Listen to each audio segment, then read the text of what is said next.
Hello and welcome to Brodual. This time we have iNeed, food, water and sleep.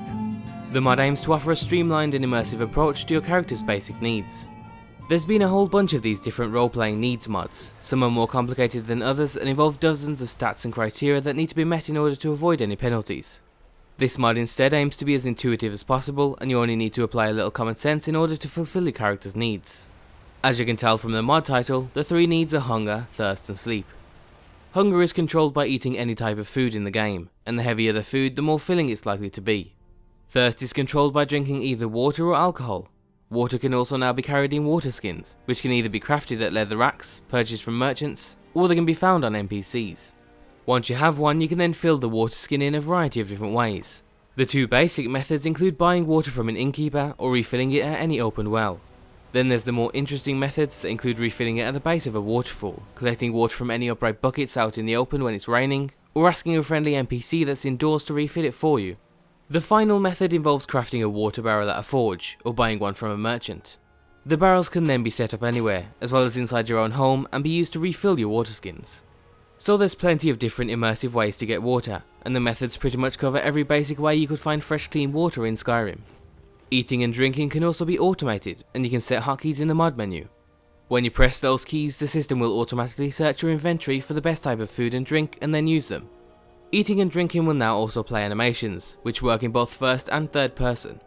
Food around the world has also been dramatically decreased, so you won't just find dozens of apples, potatoes and other food in barrels all around Skyrim. The general price for food has also been increased, so the changes are basically encouraging you to either grow your own crops or hunt for your own food. And then finally, sleep can be controlled by sleeping in any bed for an appropriate amount of time. The mod actually scales automatically to your own timescale, so if you're playing at a slower rate than the default game, then you'll still only need to sleep approximately 7 hours to fulfill your needs. One of the things we like the most about this mod is how notifications are handled and how the game lets you know when you're hungry, thirsty or tired. The mod uses a mixture of widgets, sounds and text notifications. You can set it in the mod menu to show you the different widgets, so you can easily see your current level of hunger, thirst or fatigue with fitting icons. The icons also work well alongside the game's UI. The sounds are used as an immersive way to remind you of your needs, so for example your stomach will grumble when you're hungry. Your character will also cough when they're thirsty and yawn when they're tired.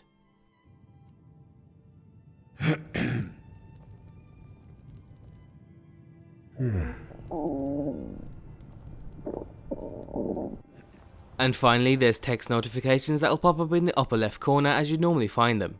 These are handy because they'll include slightly more in-depth details on your character's current state. So be sure to head into the mod menu when you install the mod to choose which of the notifications you prefer. You can use just one or you can use all three, it's entirely up to you. When your needs are met, you'll receive slight buffs as a reward for the work putting into maintaining them.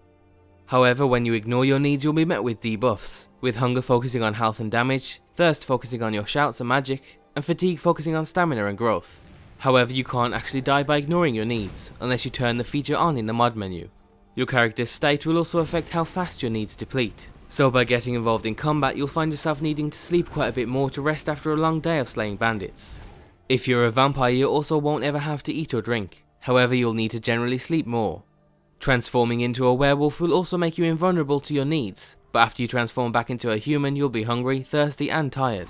However, feeding on victims while as a werewolf will help. If you're a wood elf and you equip the Ring of Nimira, you'll also be able to play as a cannibal and fulfill your hunger need by feeding on corpses. And finally, you can also toggle on dangerous diseases in the mod menu. So whenever your character is in a diseased state, you'll automatically have a fever, which will dramatically increase the amount of sleep, food and water you need. And that's pretty much everything you need to know about how iNeed works on your own character. The system really is intuitive, and the author's done a great job with implementing the system.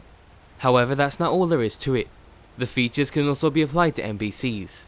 In the mod menu you can toggle needs for your followers, meaning they'll also have to eat and drink at regular intervals or face debuffs. However, they'll also receive similar buffs if their needs are maintained. You just have to make sure they have enough to eat and drink in their inventory and they'll automatically take care of their own needs. You can also set it so they'll sit down and eat with you if you start eating at a table with some spare seats.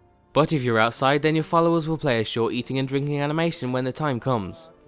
You can also turn on similar needs features for your horses. However, they won't be able to feed themselves, so you'll need to stand in front of it and feed it yourself. The horse's need system differs in that it won't actually receive debuffs for not eating, because it's assumed your horse eats while you're away.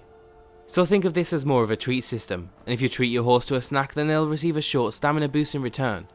And finally, in terms of compatibility, you shouldn't have too many issues.